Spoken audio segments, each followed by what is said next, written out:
आज हम लोग केस नंबर 2 डिस्कस करेंगे, इसका ओब्लीक मोशन, और उसमें हम लोग किसी भी पॉइंट पर इंस्टेंटेनियस वेलोसिटी कैलकुलेट करेंगे। मैंने इंस्टेंटेनियस वेलोसिटी के लिए कल भी आपको फार्मूला बताया था, resultant velocity at any instant. आज हम उस फार्मूला को ड्राइव भी करेंगे और साथ आज हम लोग केस नंबर 2 पढ़ेंगे, ओब्लीक मोशन। ओब्लीक मोशन में हम लोग जो है जमीन से ही एट सर्टन एंगल हम बॉडी को थ्रो करेंगे। कल हमने क्या किया था, एक हाइट से थ्रो किया था। कहां से थ्रो किया था? हाइट से। आज हमने एक हाइट से थ्रो नहीं करना, हमारी जो बॉडी है वो जमीन पर ही मौजूद है और यहां पर ही हमने उसको एट सर्टन एंगल, एक सर्टन एंगल के साथ, ये एंगल है मेरे पास थीटा, इस सर्टन एंगल के साथ थ्रो करना है। अब जैसे मैं इसको as a certain angle throw करूंगा तो ये बॉडी जो है इस पाथ को फॉलो करेगी। अब ये जो पाथ फॉलो कर रही है, ये मोशन हमारे पास क्या कहलाती है? Oblique motion. अब इस केस में हमें किसी भी पॉइंट के ऊपर इंस्टेंटेनियस वेलोसिटी कैलकुलेट करनी है, लेकिन पहले इसके कुछ पॉइंट्स यहां से आपको पता होने चाहिए कि जब मैं इसको यहां से थ्रो करूंगा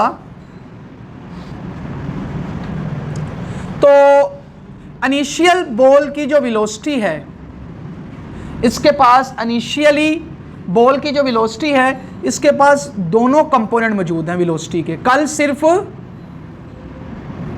एक कंपोनेंट था इनिशियली एक्स एक्सिस का, आज इसके पास इनिशियली दोनों कंपोनेंट मौजूद हैं, वी आई एक्स और वी आई वाई। और इनिशियल जो एक्स कंपोनेंट है ये हमारे पास किसके इक्वल है? V I cos theta.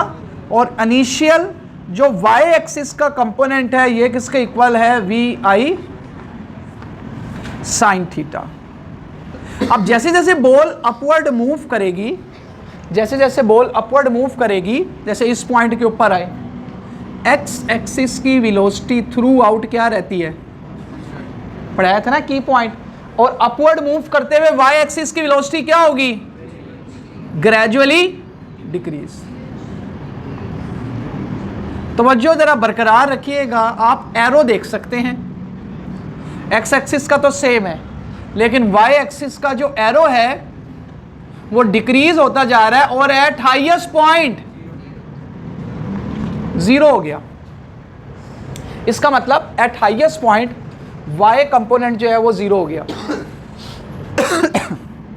अब इस पॉइंट पर अगर मैं पूछूं आपसे MCQs, eight highest point of projectile या इन प्रोजेक्टाइल, हाईएस्ट पॉइंट के ऊपर वेलोसिटी की वैल्यू क्या है? इन एट हाईएस्ट पॉइंट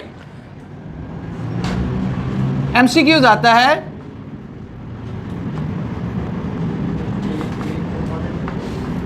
वेलोसिटी क्या होगी हाईएस्ट पॉइंट पर? मिनिमम। वो इसलिए क्योंकि वेलोसिटी के दो कंपोनेंट थे इनिशियली, एक कंपोनेंट 0 हो गया और एक कंपोनेंट तो अभी भी मौजूद है, तो इसलिए हाईएस्ट पॉइंट के ऊपर वेलोसिटी का एक ही कंपोनेंट है और वो है सिर्फ एक्स कंपोनेंट। वाई कंपोनेंट क्या हो गया? 0। तो दो में से एक 0 हो गया, एक तो बच गया ना, और वो तो 0 हो गई नहीं, वो तो रहेगा थ्रू आउट। इसका मतलब मिनिमम जो वैल्यू आ सकती है वो कितनी है? जितनी एक्स कंपोनेंट की है, इससे कम नहीं हो सकती, क्योंकि एक्स कंपोनेंट थ्रू आउट क्या रहने वाला है? कांस्टेंट। तो इसलिए हाईएस्ट पॉइंट पे वेलोसिटी क्या है? मिनिमम। अब जब ये डाउनवर्ड मूव करेगा, एक्स एक्सिस की वेलोसिटी तो हमारे पास रहेगी, लेकिन वाई एक्सिस की वेलोसिटी अब ग्रेजुअली क्या होगी? देखो डायरेक्शन रिवर्स हो गई। पहले वाई एक्सिस की वेलोसिटी किधर थी और अब किधर आ गई है? डाउनवर्ड। तो डायरेक्शन क्या होगी वेलोसिटी की? रिवर्स होगी। अच्छा, एक पॉइंट याद रखिएगा, ग्रेविटी डाउनवर्ड ही रहेगी। अब अगर ग्रेविटी के साथ मैं एक्स कंपोनेंट की बात करूं तो x component through out gravity के साथ कितना एंगल बनाएगा? 90 डिग्री। लेकिन अपवर्ड मोशन में जब बॉडी अपवर्ड जा रही होगी तो अपवर्ड मोशन में जो वाई कंपोनेंट है, अपवर्ड मोशन में वाई कंपोनेंट ग्रेविटी के साथ कितना एंगल बनाएगा? 180। और डाउनवर्ड मोशन में वाई कंपोनेंट कितना एंगल बनाएगा? वाई डाउनवर्ड मोशन में 0 डिग्री। क्यों? क्योंकि y कंपोनेंट भी नीचे है और ग्रेविटी भी किधर है, दोनों की डायरेक्शन सेम है ना। अब जब अपवर्ड जा रहा था तो ग्रेविटी किधर थी, नीचे थी। तो x कंपोनेंट तो थ्रू आउट 90 डिग्री बना रहा है, लेकिन y कंपोनेंट जब अपवर्ड मूव कर रहा था तब y कंपोनेंट 180 डिग्री बना रहा था, और डाउनवर्ड मोशन में y कंपोनेंट कितना एंगल बना रहा है, 0 डिग्री। बात समझ आ गई यहां तक? अच्छा, अब हमने किसी एक पॉइंट के ऊपर वेलोसिटी कैलकुलेट करनी है, इंस्टेंटेनियस वेलोसिटी। अब यहां एक पॉइंट और याद रखिएगा, g की वैल्यू हमेशा हमने लेनी है with respect to initial velocity. g की वैल्यू हमेशा लेनी है with respect to initial velocity. अब मैं अगर इस बॉल को थ्रो किया एट सर्टेन एंगल, तो जब मैं इसको थ्रो करूंगा तो मैंने इसे अपवर्ड थ्रो किया है, क्योंकि इनिशियली बॉल किधर मूव कर रही है, अपवर्ड जा रही है, तो अगेंस्ट द ग्रेविटी जा रही है।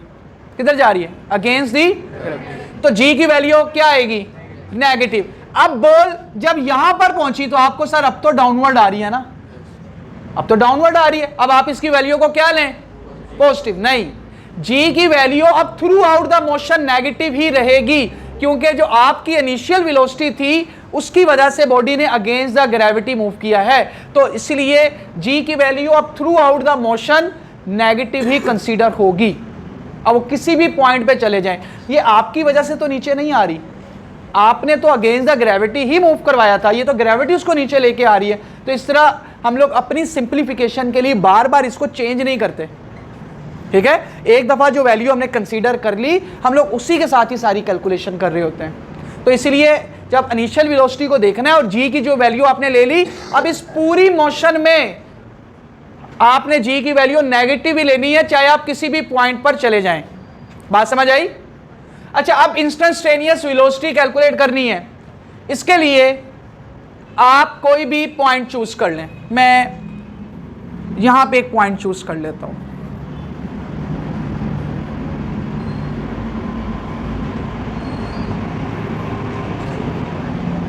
रिजल्टेंट वेलोसिटी आप इसे कह सकते हैं। अब मैंने कल आपको एक बात बताई, जिस पॉइंट पर रिजल्टेंट वेलोसिटी कैलकुलेट करनी है उस पॉइंट पे क्या पता होना चाहिए, उस पॉइंट पर वेलोसिटी के दोनों कंपोनेंट पता होने चाहिए।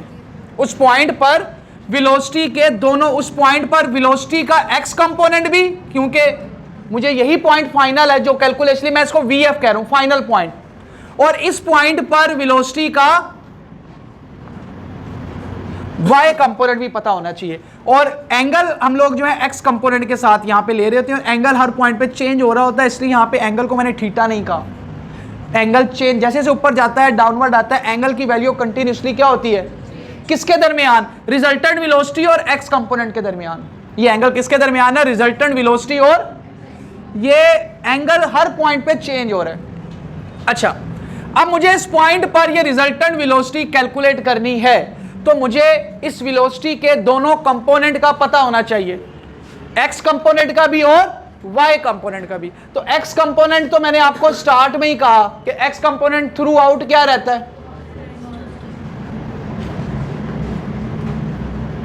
तो इसका मतलब जो इनिशियल x कंपोनेंट है वही फाइनल x कंपोनेंट होगा, और इनिशियल x कंपोनेंट कितना है,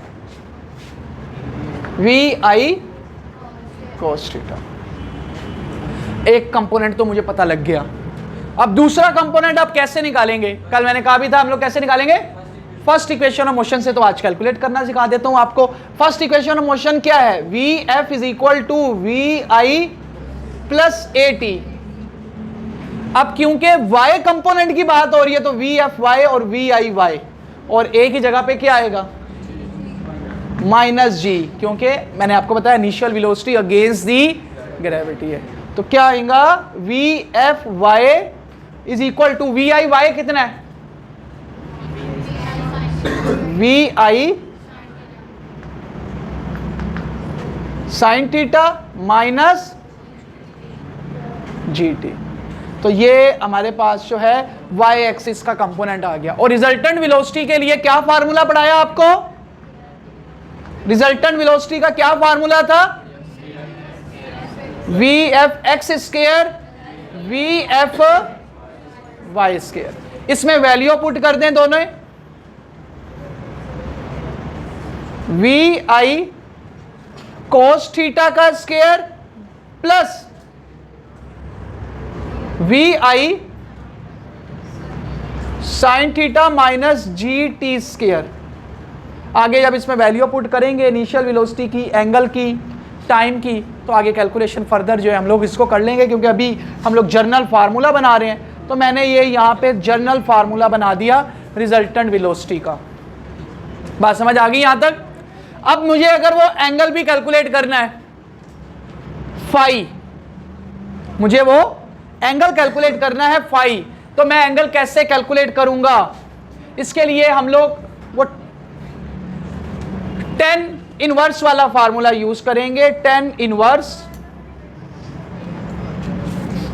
we F Y over V F X, tan inverse A Y over A X, ये tan inverse A Y over, ये आपने पढ़ा F Y over F x.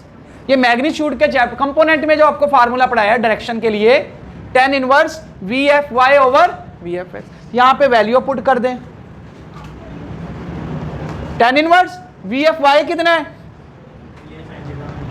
We I sine theta minus G T divided by V F X कितना है?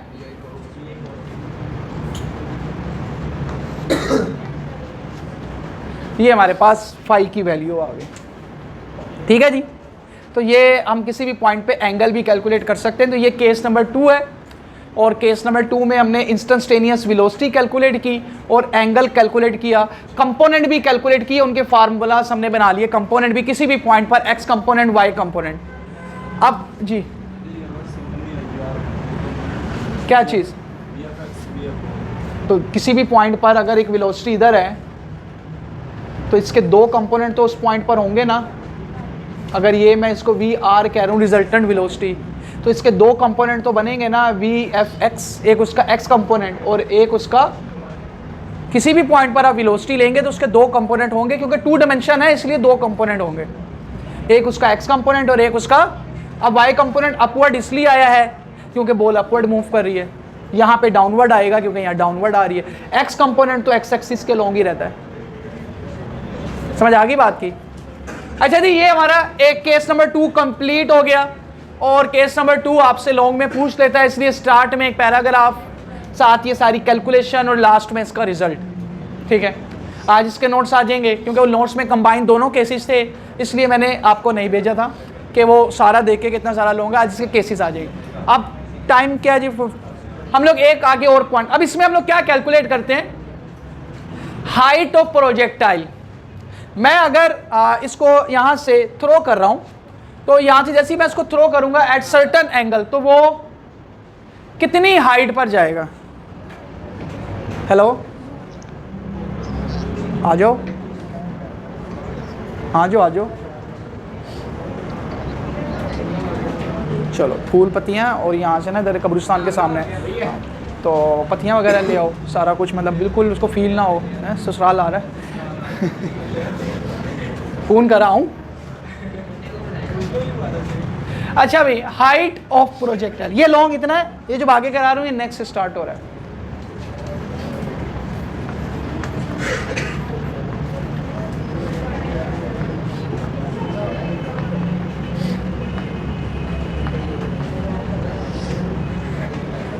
अब आपने ये calculate करना है कि बॉडी कितनी हाइट पर जाएगी, बॉडी की हाइट कैलकुलेट करनी है।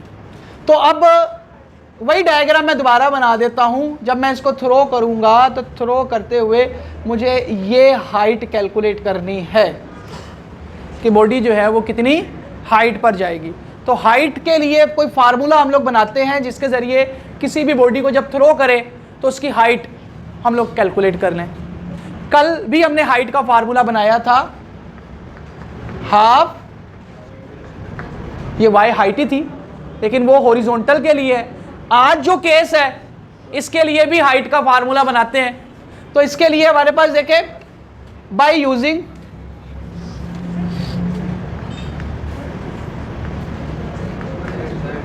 इक्वेशन ऑफ मोशन, हम लोग इक्वेशन ऑफ मोशन यूज करते हैं। इसमें हम लोग हाइट के लिए थर्ड भी यूज कर सकते हैं, सेकंड भी, लेकिन थर्ड यूज करते हैं क्योंकि फाइनल और इनिशियल वेलोसिटी में रिक्वायर होगी, उसमें टाइम रिक्वायर नहीं होगा। तो इसलिए हम लोग 2as is equal to vf square plus minus vi square.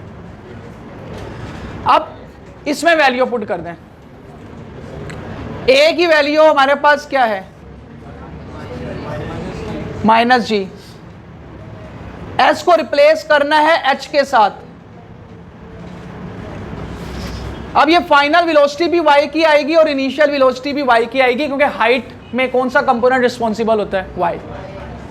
तो vfy हाईएस्ट पॉइंट पर जब बॉडी पहुंचेगी तो vfy कितना होगा,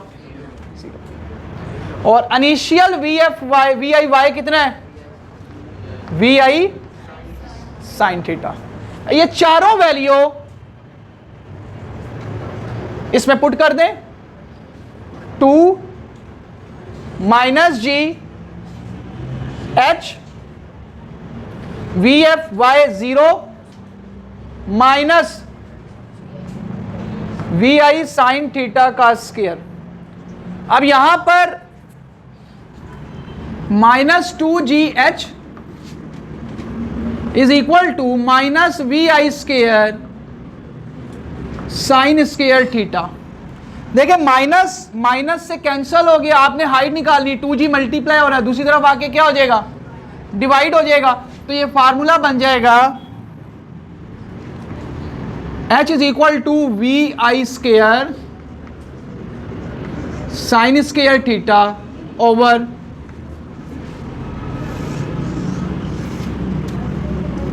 तो हाइट का फार्मूला आ गया ऑब्लिक मोशन के लिए, vi square sine square theta over 2g।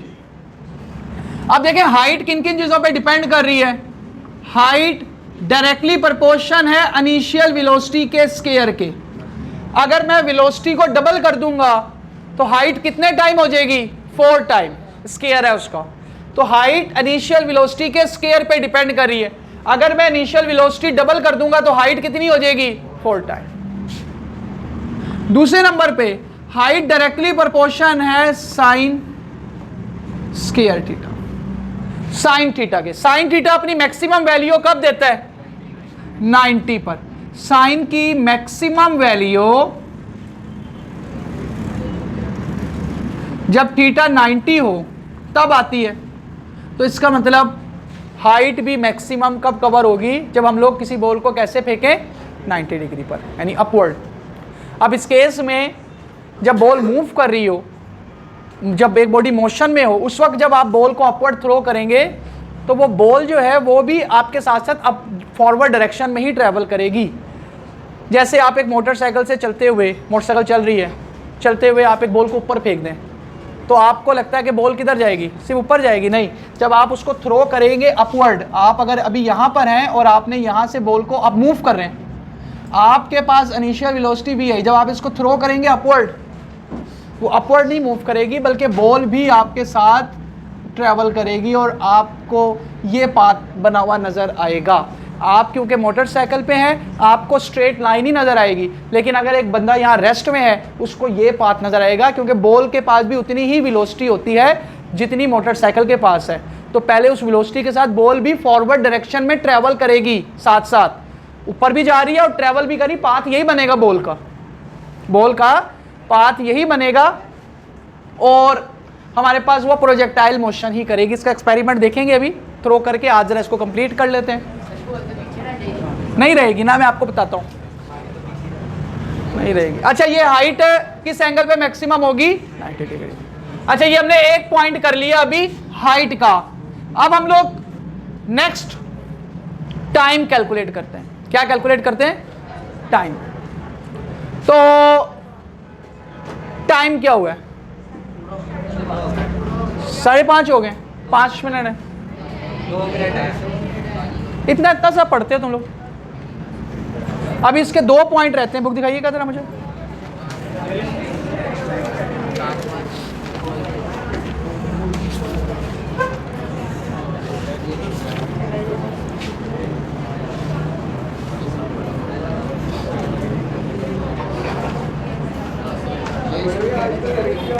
ये ले, चले यहां तक कोई क्वेश्चन हो आप पूछ लिया करें ऐसी जर्नल। क्या चीज यहां पे क्या क्यों लगाया? ये दोनों स्टेप कंपोनेंट्स, जब हम लोग कंपोनेंट्स में मैंने आपको फार्मूला डायरेक्शन का बताया तो है theta is equal to tan inverse